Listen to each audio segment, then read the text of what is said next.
الحمد لله رب العالمين، والصلاة والسلام على من كان نبيا وآدم بين الماء والطين، وعلى آله وأصحابه أجمعين. أما بعد، فأعوذ بالله من الشيطان الرجيم. بسم الله الرحمن الرحيم. الذين يظنون أنهم ملاقو ربهم وأنهم إليه راجعون. آمنت بالله صدق الله العظيم، وصدق رسوله النبي الأمين المبين المعين المتين الكريم، ونحن على ذلك لمن الشاهدين والشاكرين، والحمد لله رب العالمين. قال الله تبارك وتعالى في شان وعظمة حبيبه الكريم: إن الله وملائكته يصلون على النبي يا أيها الذين آمنوا صلوا عليه وسلموا تسليما. اللهم صل وسلم وبارك على سيدنا ومولانا محمد صلی اللہ تعالی علیہ وسلم. قرۃ عینی بک یا رسول اللہ صلی اللہ تعالی علیہ وسلم. طب القلوب ودوائها وعافیة الابدان وشفائها ونور الابصار وضیائها وآلہ وصحبہ دائما ابدا. مختصراً خطبہ مسنونہ کے بعد معزز محترم سامعین کرام، السلام علیکم ورحمۃ اللہ وبرکاتہ. تلاوت کردہ آیت کریمہ کے متعلق عرض و معروض کا سلسلہ دراز کیا جائے اس سے قبل اللہ کی بارگاہ مقدسہ میں یہ دعا کر لیں کہ مالک و مولا مجھ حقیر و فقیر کو حق کہنے کی توفیق عطا فرمائے، ہم سبوں کو حق قبول کرنے کی اور اس پر عمل کرنے کی توفیق عطا فرمائے. قال رسول اللہ صلی اللہ علیہ وآلہ وسلم: من صلی علی فی کتاب لم تزل الملائکۃ تستغفر له ما دام اسمی فی ذلک الکتاب.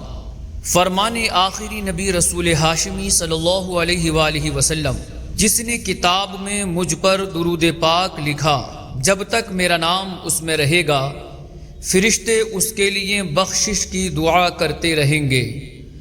عجب کرم ہے کہ خود مجرموں کے حامی ہیں، عجب کرم ہے کہ خود مجرموں کے حامی ہیں.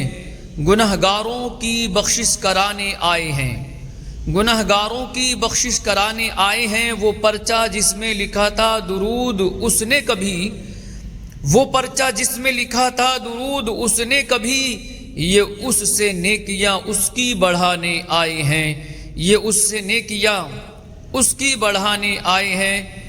محترم سامعین کرام، ایک مرتبہ باواز بلند درود شریف کا نذرانہ بانداز غلامانہ پوری ایمانداری کے ساتھ پڑھ لیجئے. پڑھیں: اللہم صلی علی سیدنا و مولانا محمد صلی اللہ تعالی علیہ وسلم عدد ما فی علم اللہ صلاۃ دائمۃ بدوام ملک اللہ. اللہ تعالی نے کلام مقدس میں ارشاد فرمایا: الذین یظنون انہم ملاقو ربہم وانہم الیہ راجعون. جنہیں یقین ہے کہ انہیں اپنے رب سے ملنا ہے اور انہیں اسی کی طرف لوٹ کر جانا ہے. محترم سامعین اکرام، ہم نے پارہ 1 سورہ بقرہ کی آیت نمبر 46 سننے کی سعادت حاصل کی. اس آیت کریمہ میں ہمیں ایک اہم سبق دیا گیا ہے. آیت مقدسہ کا پس منظر یعنی پچھلی آیات سے تعلق یوں ہے کہ رب کائنات نے ہمیں نماز اور صبر کا حکم دیا. پھر فرمایا: وَإِنَّهَا لَكَبِيرَةٌ إِلَّا عَلَى الْخَاشِعِينَ، یعنی اور بے شک نماز ضرور بھاری ہے مگر ان پر جو دل سے میری طرف جھکتے ہیں. یعنی نماز بہت بھاری ہے، بہت مشکل کام ہے. ہاں، جو خاشعین ہیں، رب کریم کا خوف رکھنے والے ہیں، اس رحمان و رحیم رب سے محبت رکھنے والے ہیں، جن کے دل خوف و خشیت سے بھرے ہوئے ہیں، ان کے لیے یہ کام مشکل نہیں، بہت آسان ہے. اب خاشعین یعنی خوف خدا والے کون لوگ ہیں، اس کی وضاحت کی جا رہی ہے. ارشاد ہوتا ہے: الذین یظنون انہم ملاقو ربہم وانہم الیہ راجعون. یعنی جنہیں یقین ہے کہ انہیں اپنے رب سے ملنا ہے اور انہیں اسی کی طرف لوٹ کر جانا ہے۔ اس جگہ ظن یعنی گمان بمعنی یقین ہے۔ یہ خاشعین کی دو صفات ہیں۔ نمبر 1، خاشع وہ ہوتا ہے جو روز قیامت اللہ تعالی کے حضور حاضری کا یقین رکھتا ہے، اللہ تعالی کے حضور پیشی کا خوف دل میں رکھتا ہے۔ نمبر 2، خاشع وہ ہوتا ہے جو موت کو اس دنیا سے پلٹ کر اپنے رب کی طرف جانے کو ہر لمحہ اپنی پیش نظر رکھتا ہے۔ مشہور مفسر قرآن حکیم الامت مفتی احمد یار خان نعیمی رحمت اللہ تعالی علیہ اس آیت کریمہ کی وضاحت کرتے ہوئے لکھتے ہیں، بنی اسرائیل کو ایمان لانے کا حکم دیا گیا مگر یہ ان پر بہت بھاری تھا، انہیں اپنے منصب عہدے چھوٹتے نظر آتے تھے، آمدنی بند ہوتی دکھائی دیتی تھی، لہٰذا یہ منصب اور مال کے لالچ میں ایمان قبول نہیں کرتے تھے۔ انہیں اس کا حل دیا گیا، حکم ہوا صبر اور نماز کے ذریعے مدد حاصل کرو، ان دو عبادات کے ذریعے تمہارے اندر ایمان قبول کرنے کی ہمت آ جائے گی۔ اب مسئلہ یہ تھا کہ نماز خود بہت دشوار عبادت ہے، پابندی کے ساتھ پورے خشوع و خضوع کے ساتھ نماز پڑھنا آسان نہیں ہے۔ دوسرے لفظوں میں یوں کہہ لیجئے کہ ایک مشکل کا جو حل دیا گیا وہ خود مشکل ہے، چنانچہ اس کی آسانی کی تدبیر بیان ہوئی، فرمایا گیا اپنے رب سے ملاقات اور اسی کی طرف پلٹ کر جانے کا خیال دل میں جما لو۔ جب دل میں یہ خیال پیدا ہو جائے گا تو دنیاوی فکروں سے نجات مل جائے گی، دنیاوی فکروں سے نجات مل گئی تو دل کو قرار آ جائے گا، دل کو قرار آ گیا تو نماز آسان ہو جائے گی، بلکہ نماز کی لذت ملنے لگے گی۔ جب یہ لذت ملنے لگے گی تو دل میں نماز کی محبت ابھرے گی اور اس سے تم نماز کے پابند بن جاؤ گے۔ جب نماز کے پابند ہو جاؤ گے تو اس کی برکت سے سب مشکلیں آسان ہو جائیں گی۔ میرے عزیز، اس ترتیب پر غور فرمائیے۔ سب سے پہلے چیز جو درکار ہے وہ ہے خوف خدا، اللہ تعالی کی حضور حاضری کا تصور، موت کی یاد۔ جب یہ نصیب ہو جائے تو آدمی نمازی بھی بن جاتا ہے، نیکیوں کی محبت بھی مل جاتی ہے، گناہوں سے نفرت بھی مل جاتی ہے، دنیا کی محبت بھی دم توڑ دیتی ہے، فکر آخرت بھی نصیب ہو جاتی ہے، اخلاق اور کردار بھی سنور جاتے ہیں، اور اسی خوف خدا اور موت کی یاد کی برکت سے سب مشکلیں بھی آسان ہو جاتی ہیں۔ قبر بھی اس کی جنت کا گلزار ہے، قبر بھی اس کی جنت کا گلزار ہے، باغ فردوس کا بھی وہ حقدار ہے۔ قلب میں جس کے راسخ ہے خوف خدا، قلب میں جس کے راسخ ہے خوف خدا، جو مقدر سے ہے عاشق مصطفیٰ، اس کو نار جہنم سے کیا واسطہ، مرتے ہی بالیقین سوئے جنت گیا، مرتے ہی بالیقین سوئے جنت گیا۔ میرے عزیز، اس آیت سے خوف خدا کے فائدے سمجھ میں آتے ہیں۔ سب سے پہلا فائدہ تو یہی کہ خوف خدا کی برکت سے آدمی پکا سچا نمازی بن جاتا ہے۔ بعض دفعہ لوگ اپنی مشکل بتا رہے ہوتے ہیں کہ میں چاہتا ہوں نمازی بن جاؤں مگر بن نہیں پاتا، روز رات کو الارم لگا کر سوتا ہوں مگر فجر کے لیے آنکھ نہیں کھلتی، روزانہ ساری نمازیں پڑھنے کی نیت بناتا ہوں مگر اس پر عمل نہیں کر پاتا۔ اس مشکل کا حل، بہترین حل اور بہترین علاج قرآن کریم نے ہمیں بتایا، فرمایا الذین یظنون انہم ملاقو ربہم وانہم الیہ راجعون، جنہیں یقین ہے کہ انہیں اپنے رب سے ملنا ہے اور انہیں اسی کی طرف لوٹ کر جانا ہے، یعنی وہ جو نمازی بننا چاہتے ہیں مگر بن نہیں پاتے، جن کے دل نماز کی طرف مائل نہیں ہو پاتے، جن کے دلوں میں نمازوں کا شوق نہیں ہے، جن کو دنیاوی مصروفیات نمازوں سے اور دوسرے نیک کاموں سے غافل کر دیتی ہیں، انہیں چاہیے کہ رب کے حضور حاضری کا تصور باندھا کریں، موت کو کثرت سے یاد کیا کریں، اس کی برکت سے نمازوں اور نیکیوں کی محبت بھی مل جائے گی، اس پر استقامت بھی نصیب ہو جائے گی اور انشاءاللہ تعالی پکے سچے نیک اور نمازی بھی بن جائیں گے۔ حافظ ملت علامہ عبدالعزیز رحمت اللہ تعالی علیہ نے ایک مرتبہ میلاد شریف کے جلسے میں بیان کرتے ہوئے فرمایا، بتاؤ ایسا انسان جو کئی راتوں کا جاگا ہوا تھکا ہارا ہو، کسی اچھے کمرے میں اس کے لیے اچھے سے اچھا آرام دہ بستر لگا دیا جائے اور ہر طرح کے آرام کا سامان مہیا کر دو۔ اب اس تھکے ہارے انسان سے اس کمرے میں سونے کے لیے کہہ دو، اور ساتھ میں یہ بھی کہہ دیا جائے کہ کمرے میں ایک سانپ بھی رہتا ہے، تو بتاؤ اس تھکے ماندے اور کئی راتوں کے جاگے ہوئے انسان کو اس آرام دہ کمرے میں نیند آئے گی یا نہیں؟ مجمع میں سے کسی نے کہا حضرت اس کو نیند نہیں آئے گی۔ تو فرمایا کیوں نیند نہیں آئے گی؟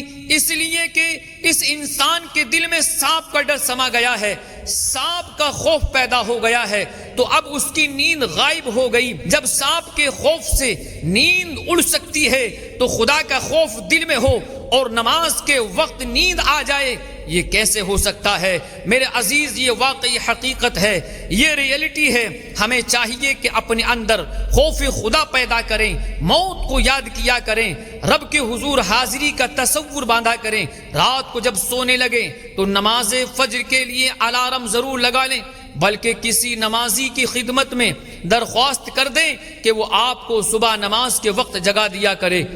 اس کے ساتھ ساتھ ایک اور کام کریں، رات کو سونے سے پہلے بستر پر لیٹ کر کچھ دیر کے لیے موت اور قبر و آخرت کا تصور باندھ لیا کریں۔ یہ سونے کے آداب میں سے بھی ہے کہ سیدھی کروٹ پر سیدھے رخسار کے نیچے سیدھا ہاتھ رکھ کر قبلے کی طرف منہ کر کے سوئیں اور اس وقت قبر میں سونے کا تصور باندھ لیں۔ اس کی برکت سے انشاءاللہ تعالی اور بہت سارے فائدے ملنے کے ساتھ ساتھ فجر میں اٹھنے کی توفیق بھی مل جائے گی۔ میرے عزیز، خوف خدا، اللہ تعالیٰ کے حضور حاضری کا خوف اور یہ تصور بہت ہی کمال کی چیز ہے۔ اس سے آدمی کو ہمت ملتی ہے، حوصلہ ملتا ہے۔ یہ ایک پوشیدہ طاقت ہے جو ہمیں بہت باہمت اور بلند حوصلہ بنا دیتی ہے۔ اس کی برکت سے آدمی ایسے کارنامے انجام دے لیتا ہے کہ دنیا حیران رہ جاتی ہے۔ اللہ تعالیٰ نے قرآن کریم میں ایک واقعہ ذکر فرمایا۔ حضرت طالوت رحمت اللہ تعالیٰ علیہ بنی اسرائیل کے بادشاہ تھے، اور انہیں بادشاہ بنایا کس نے؟ اس وقت کے نبی علیہ السلام کی طرف وحی آئی، اللہ تعالیٰ کے حکم سے انہیں بادشاہ مقرر کر دیا گیا۔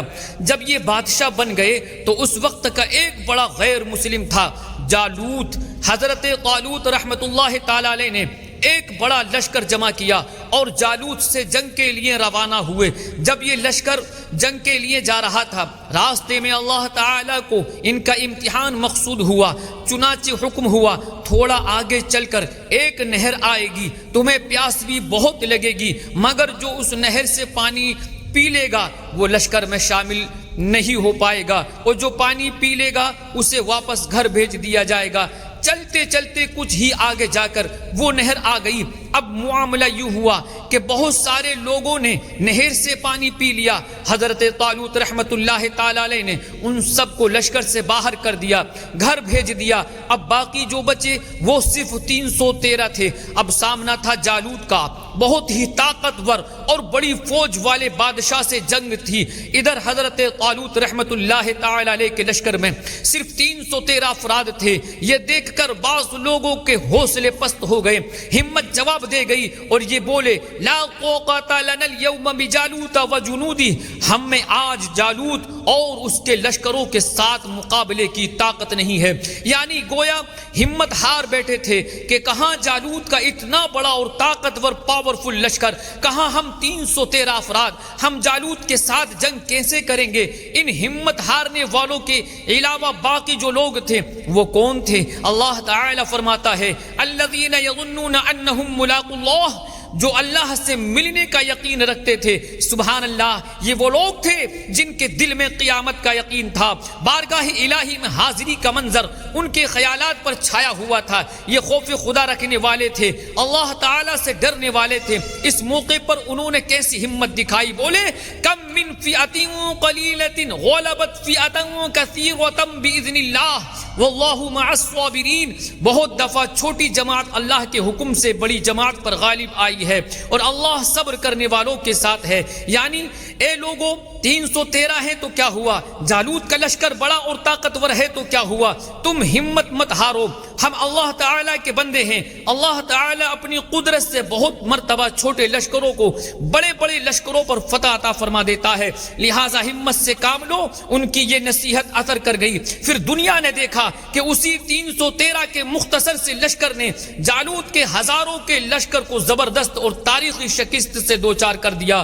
میرے عزیز یہاں دیکھیے ان 313 میں یہ جو باہمت لوگ تھے، بڑے حوصلے والے لوگ تھے، اللہ تعالیٰ نے خصوصیت کے ساتھ ان کا یہ وصف بتایا کہ یہ اللہ تعالیٰ کے حضور حاضری کا یقین رکھنے والے لوگ تھے، خوف خدا والے لوگ تھے۔ اسی خوف خدا نے انہیں باہمت اور بلند حوصلہ والا بنا دیا، اسی کی برکت سے انہوں نے اتنے بڑے لشکر پر قابو پا لیا۔ سبحان اللہ، معلوم ہوا خوف خدا قیامت کے دن بارگاہ الہی میں حاضری کا خیال آدمی کو حوصلہ دیتا ہے، ہمت دیتا ہے، جس کی برکت سے انسان بڑی بڑی مشکلات سے مسکرا کر گزر جاتا ہے۔ دیکھیے نا امام عالی مقام امام حسین رضی اللہ تعالیٰ عنہ نے میدان کربلا میں کیسا صبر کیا، کیسی استقامت دکھائی، کیسا مشکل امتحان تھا جس میں آپ ثابت قدم رہے اور کامیاب ہو گئے۔ آپ کا بھی یہ وصف تھا، آپ موت کو ہر وقت سامنے رکھا کرتے تھے۔ 10 محرم کی رات، جس رات کی صبح کو کربلا میں جنگ ہوئی، اس رات حضرت زینب رضی اللہ تعالی عنہ جو امام حسین رضی اللہ تعالی عنہ کی بہن ہیں، آپ امام عالی مقام کی خدمت میں حاضر ہوئی، اپنی پریشانی اور دکھ آپ کے سامنے بیان کیا کہ کربلا کا میدان ہے، چاروں طرف یزیدی ظالم ہیں، اب ان مشکلات سے کیسے نپٹا جائے۔ امام عالی مقام رضی اللہ تعالی عنہ نے اس وقت بہت خوبصورت نصیحت آمیز جو ہے آپ نے ارشاد فرمایا، اور فرمایا بہن شیطان تمہاری برداشت اور صبر کو نقصان نہ پہنچائے، زمین والے سب ایک دن موت کے گھاٹ اتریں گے، آسمان والوں کو بھی بقا نہیں ہے، باقی رہنے والی ذات صرف اللہ تعالی کی ہے۔ میرے عزیز اپنے اندر خوف خدا بڑھائیے، اللہ تعالیٰ کے حضور حاضری کا تصور باندھا کریں، موت کو یاد کیا کریں، یقین مانیے اس کی برکت سے مشکلات سے بھری ہوئی اس دنیا میں جینا آسان ہو جائے گا۔ حضرت کعب الاحبار رحمت اللہ تعالی علیہ فرماتے ہیں جو موت کو پہچان لیتا ہے اس پر دنیا کے غم اور مصیبتیں آسان ہو جاتی ہیں۔ امام حسن بصری رحمت اللہ تعالی علیہ کا فرمان ہے جس نے موت کی یاد دل میں بسا لی، دنیا کی ساری مصیبتیں ہارڈشپ اس پر آسان ہو جائیں گی۔ میرے عزیز اللہ تعالی ہم سب کو اللہ تبارک و تعالیٰ کا سچا خوف نصیب فرمائے۔ دل میں قبر و آخرت کا خوف بسانے والوں کو کیا کیا انعامات ملتے ہیں سنیے۔ دل میں خوف خدا بسانے والوں کو جنت کے باغات اور چشمے عطا کیے جائیں گے۔ قرآن کریم فرماتا ہے ان المتقین فی جنات وعیون، بے شک متقی لوگ باغوں اور چشموں میں ہوں گے۔ حضرت فضیل بن عیاض رحمت اللہ تعالی علیہ کہتے ہیں جو شخص اللہ تعالی سے ڈرتا ہے ہر چیز اس سے ڈرتی ہے، جو اللہ تعالیٰ سے نہیں ڈرتا تو اللہ تعالیٰ اسے ہر شے سے خوف زدہ کرتا ہے۔ حضرت کعب الاحبار رحمت اللہ تعالیٰ علیہ سے روایت ہے اللہ تعالیٰ نے سبز موتی کا ایک محل پیدا فرمایا جس میں 70,000 گھر ہیں اور ہر گھر میں 70,000 کمرے ہیں، اس میں وہ شخص داخل ہوگا جس کے سامنے حرام پیش کیا جائے اور وہ محض اللہ تعالیٰ کے خوف سے اسے چھوڑ دے۔ حضرت فضیل رحمت اللہ تعالیٰ علیہ فرماتے ہیں جو شخص اللہ تعالیٰ سے ڈرتا ہے تو یہ خوف ہر بھلائی کی طرف اس کی رہنمائی کرتا ہے۔ میرے عزیز خوف خدا کے فائدوں میں سے ایک اہم اور بڑا فائدہ یہ بھی ہے کہ اس کی برکت سے معاشرے کی تمام برائیاں دم توڑ جاتی ہیں۔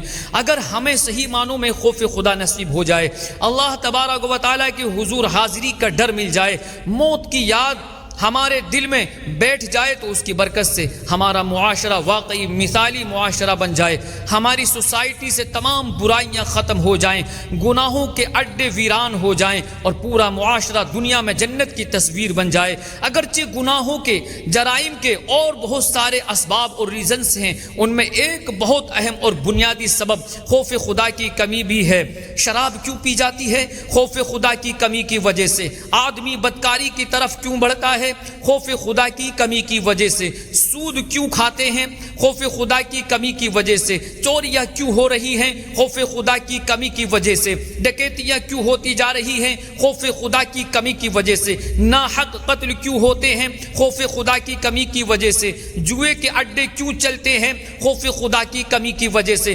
دوسروں کو ناحق تکلیف کیوں پہنچائی جاتی ہے؟ خوف خدا کی کمی کی وجہ سے۔ غیبت کیوں ہوتی ہے؟ خوف خدا کی کمی کی وجہ سے۔ چغلی، جھوٹ، وعدہ خلافی، گالی گلوچ، یہ سب کیوں ہو رہے ہیں؟ خوف خدا کی کمی کی وجہ سے۔ گھر گھر میں جنگ کیوں ہے؟ خوف خدا کی کمی کی وجہ سے۔ ناپ تول میں کمی کیوں کی جاتی ہے؟ خوف خدا کی کمی کی وجہ سے۔ غرض گناہوں کی جتنی بھی بڑی فہرست بنا لیجئے، ان تمام گناہوں کے اسباب میں جو بنیادی چیز ملے گی وہ خوف خدا کی کمی ہوگی۔ لہٰذا اگر ہم اپنی سوسائٹی اور معاشرے کو مثالی معاشرہ بنانا چاہتے ہیں، اگر سوسائٹی اور معاشرے سے گناہوں کا خاتمہ کرنا ہے تو اس کے لیے ہم سب کو اپنے اندر خوف خدا پیدا کرنا ہوگا۔ ہم سب کو اپنے اندر خوف خدا پیدا کرنا ہوگا۔ حضرت مسعر بن کدام رحمۃ اللہ تعالی علیہ سے روایت ہے، ایک روز ہم امام اعظم امام ابو حنیفہ رحمۃ اللہ تعالی علیہ کے ساتھ کہیں سے گزر رہے تھے۔ بے خیالی میں امام اعظم رحمۃ اللہ تعالی علیہ کا مبارک پاؤں ایک لڑکے کے پیر پر پڑ گیا۔ لڑکے کی چیخ نکل گئی اور اس کے منہ سے بے ساختہ یہ جملہ نکلا، یا شیخ الا تخاف القصاص یوم القیامہ، یعنی اے جناب کیا آپ روز قیامت لیے جانے والے انتقام سے نہیں ڈرتے؟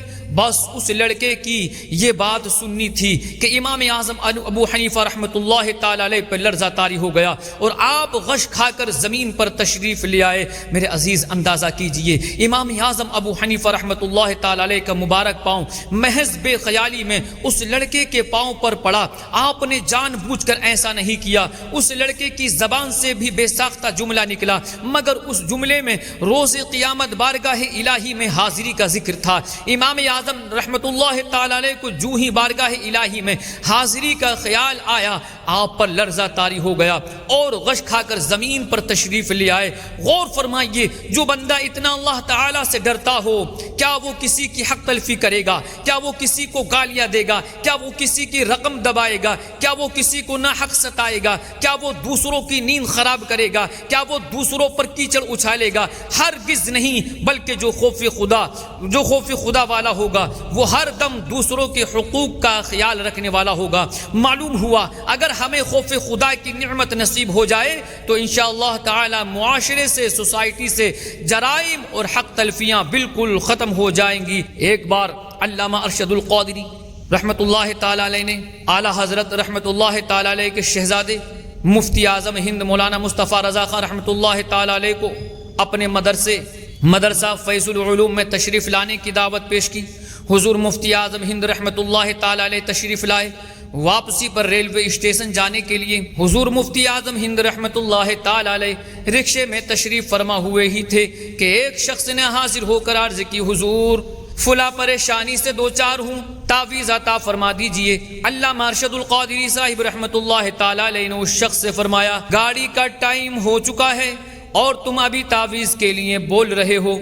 حضور مفتی اعظم ہند رحمت اللہ تعالی علیہ نے علامہ ارشد القادری صاحب کو روک دیا۔ علامہ صاحب نے عرض کیا، حضور گاڑی چھوٹ جائے گی۔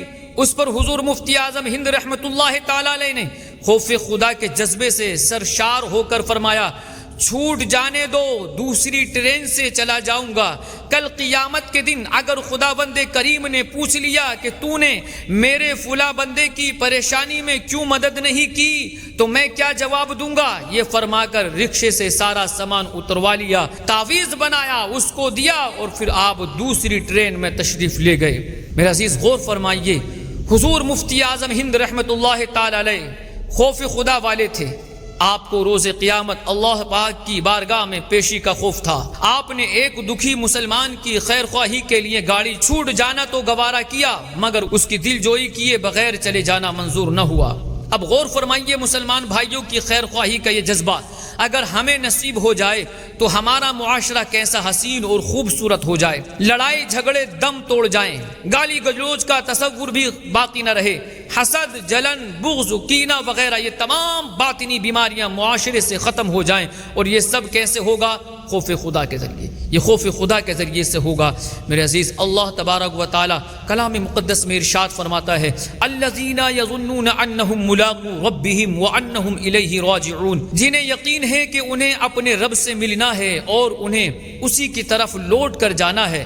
بارگاہ الہی میں حاضری کا تصور، پہلی بات تو یہ ہوئی، اور دوسری موت کی یاد۔ یہ دونوں چیزیں اگر نصیب ہو جائیں تو ہم پوری طرح اندر سے سدھر سکتے ہیں، لہٰذا یہ دو وصف اپنے اندر پیدا کرنے کی بھرپور کوشش فرمائیے۔ پارہ 3 سورہ بقرہ آیت نمبر 281 میں اللہ تعالی فرماتا ہے وَاتَّقُوا يَوْمًا تُرْجَعُونَ فِيهِ إِلَى اللَّهِ، اور اس دن سے ڈرو جس میں تمہیں اللہ تعالی کی طرف لوٹایا جائے گا۔ ایک قول کے مطابق اس آیت کریمہ کا معنی ہے اے ایمان والو ڈرو اس دن سے جب تم اس دنیا کو چھوڑ کر سفر آخرت پر روانہ ہو جاؤ گے۔ وہ دن جب ملک الموت علیہ السلام تشریف لے آئیں گے، بدن سے روح کھینچ لی جائے گی، مسجدوں میں اعلان کر دیا جائے گا فلاں بن فلاں قضائے الہی سے انتقال کر گیا۔ پھر جلد ہی غسال غسل دینے والے کو بلایا جائے گا، غسل دے کر کفر پہنا دیا جائے گا، پھر دیکھتے ہی دیکھتے ہمیں اندھیری قبر میں اتار دیا جائے گا۔ اے ایمان والو ڈرو اس دن سے ڈرو، ہے یہاں سے تجھ کو جانا ایک دن، قبر میں ہوگا ٹھکانہ ایک دن، منہ خدا کو ہے دکھانا ایک دن، اب نہ غفلت میں گوانا ایک دن، ایک دن مرنا ہے آخر موت ہے، کر لے جو کرنا ہے آخر موت ہے۔ ایک مرتبہ ایک شخص بارگاہ رسالت میں حاضر ہوا اور دل کی سختی کی شکایت کی۔ سرکار عالی وقار مدینے کے تاجدار صلی اللہ علیہ وسلم نے فرمایا اطلع فی القبور واعتبر بالنشور، قبروں کے حالات پر غور کیا کرو اور مرنے کے بعد اٹھنے سے عبرت لیا کرو۔ جب اس بزم سے چل دیے دوست اکثر اور اٹھتے چلے جا رہے ہیں برابر، یہ ہر وقت پیش نظر جب ہے منظر، یہاں پر تیرا دل بہلتا ہے کیوں کر، جگہ جی لگانے کی دنیا نہیں ہے، یہ عبرت کی جا ہے تماشا نہیں ہے۔ ایک نہایت ظالم حکمران ہوا ہے حجاج بن یوسف، اس کی فوج کا ایک سپہ سالار تھا جس کا نام تھا محلب۔ یہ ایک دن محلب ریشمی کپڑے پہنے اکڑ کر تکبر سے چل رہا تھا۔